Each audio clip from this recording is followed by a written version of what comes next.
Donald Trump is a child. He has a child's brain. Many Americans have children's mindsets. We already know this, but there's perhaps no better evidence of this reality than Donald Trump's AI shenanigans. Donald Trump, this past weekend during the No Kings protest, posted this AI video where he is flying a fighter jet. I'm just going to show you the video itself, okay?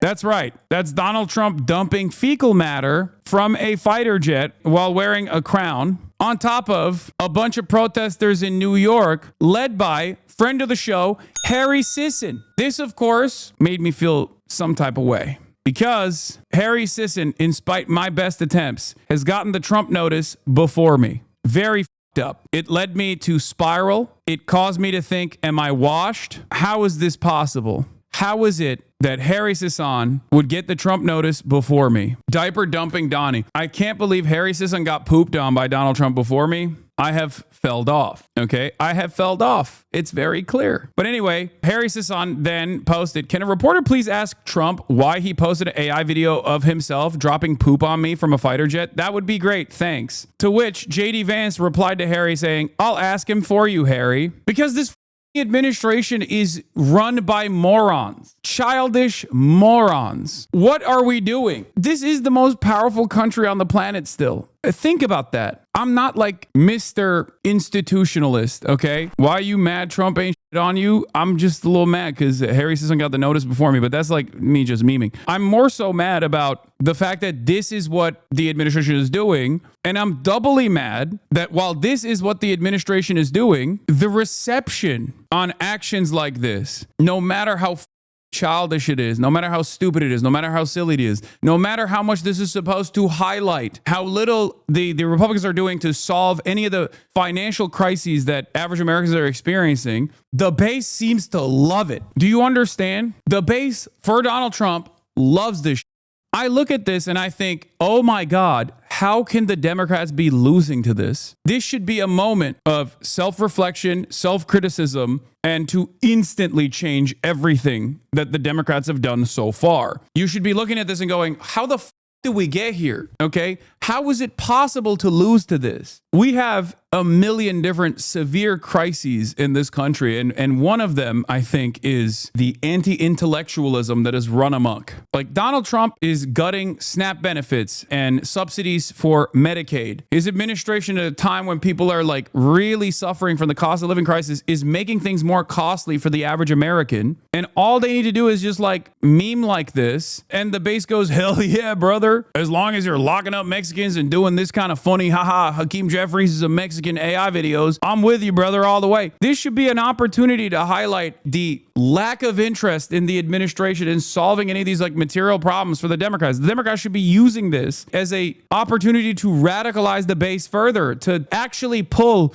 some of these Republicans away from the Trump administration, away from the MAGA movement, to be like, dude, these guys are deeply unserious. They don't give a shit about you. Oh God, I love me some hogs, baby. When are you going to thank Trump for freeing Palestine? Beautiful oinking piggies in my chat. I get so excited at this. Hell yeah, brother. Hell yeah. When he actually liberates Palestine, I will thank him. In any case, they take more to give their kids more. Can Americans just be adults and not rely on politicians on what to think? That's just not how it works. People need leadership, okay? And it's very obvious that there's a severe gap or there's a severe leadership crisis on the left flank in our current existing duopoly between the Democrats and the Republicans. The Republicans are just like memeing and shifting people's priorities away from the things that actually matter while worsening their living standards and living conditions. And the Democrats are seemingly incapable of addressing that. That's a major problem. People need to be directed. People need to be led. If you don't do that, then there's just a lot of anger and a lot of animosity and a lot of resentment that's just out there with no productive output.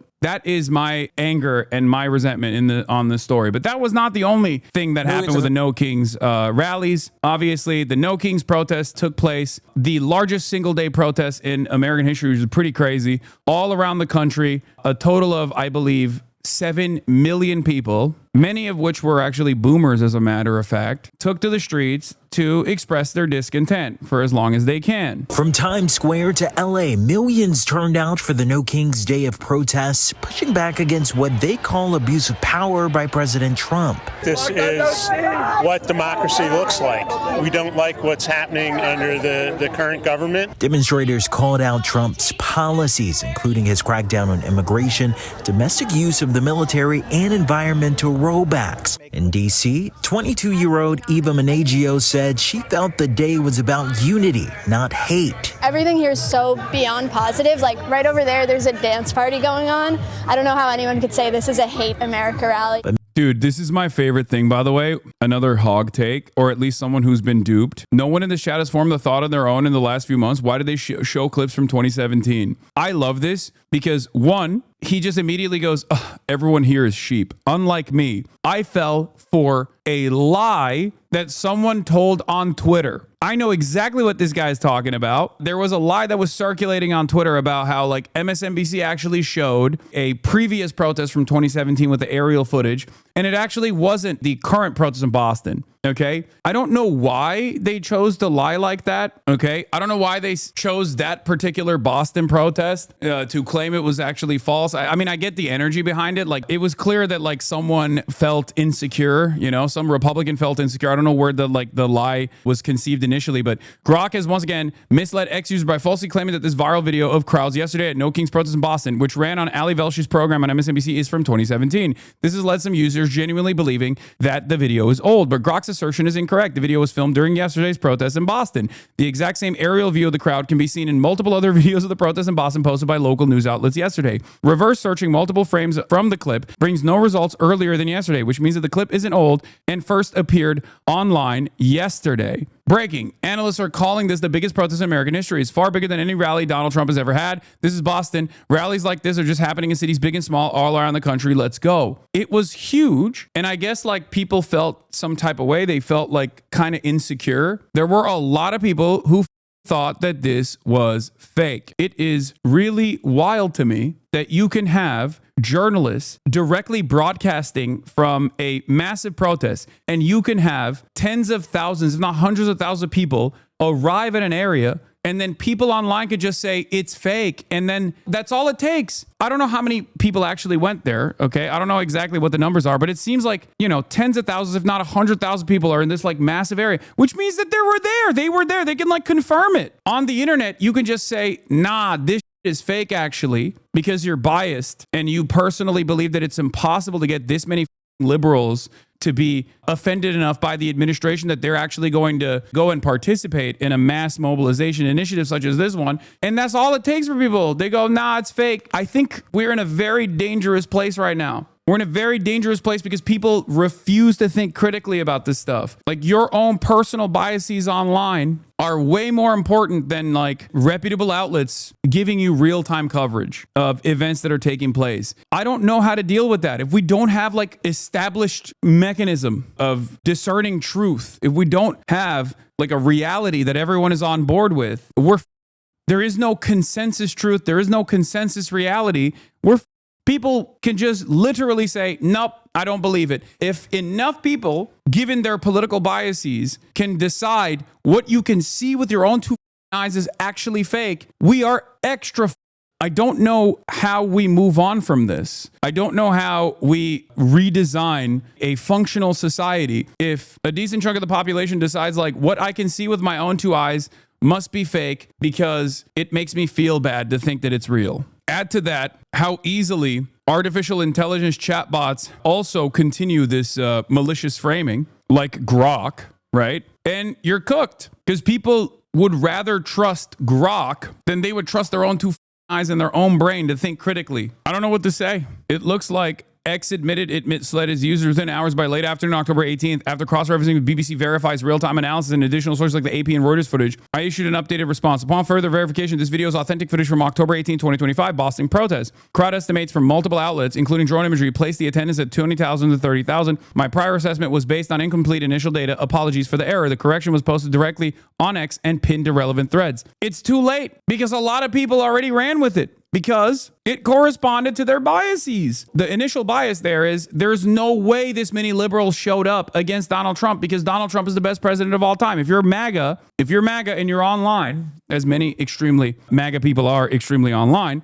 you go, oh, there's no way this many libtards showed up. There's no way this many people hate my big, beautiful president. They must see it in the same way that I see it. So when reality doesn't match their expectation, they go, I don't want to believe this. And they will grab onto anything that tells them, you're right. Actually, this was fake. You're right. Actually, this was from 2017. And not a single person even needed to massage the narrative by like trying to find an alternative. No one even came up with like what protest from 2017 this actually was. They didn't even do that. They just simply said, this is fake. It's from 2017. And everyone went along with it because they wanted to believe it. They wanted to believe that this is a lie. They wanted to believe that this many people didn't show up. And then once they are met with the truth once again, and people go, you're wrong. This is just not how it is. What the are you talking about? They just double down. This is a terrifying prospect for the future of this country and for the future of the planet, really. I don't know how we bring back critical thinking for every single human being in this country, but it is a necessity. This also is a byproduct of like people spending more time on the internet than they do in the real world. And what I mean by that is if all of the back and forth communication is happening online, or if most of it is happening online rather than the real world, and you have no interest in going outside and checking the temperature, and you have this high proclivity to lean into your biases, okay, and you find yourself in this like funnel of radicalization, the real world might as not matter. If we are just always online, then the that people make up online is more important than the truth. It becomes the truth. Why are Dems dishonestly sending around a video from 2017 claiming it was this past weekend? It's got 15,000 likes. Boston has been defying King since we threw the tea into the harbor in 1773. Millions of people across the country marching as we speak against the policies of President Trump. This is Boston. Look at that. We'll continue to follow these rallies throughout the day here on MSNBC. This should be a learning opportunity. If you have the capacity to still feel shame, this should be an opportunity for you to go, I need to be a little bit smarter next time around. I need to be a little bit smarter next time around so I don't get so easily duped. What led me to be so easily duped? Why was I so quick to believe in this really silly narrative without actually thinking critically about it? If you do that, you won't get so easily duped next time. That's how you become a critical thinker. That's how you become an independent thinker. Okay? A lot of people who want to be free thinkers, a lot of people who fancy themselves to be like independently minded, right? Oftentimes are at the mercy of biased narratives. This is why it's very important for someone like myself to constantly cover right-wing narratives. A lot of people say, Hasan, why do you look at Fox News more than you look at like CNN or liberal media, things of that nature? It's because you need to understand how the opposition thinks. You need to understand how they arrive at the conclusions that they arrive at. It's very important. That's one of the most consequential things that I do here is that I look at propaganda from both sides.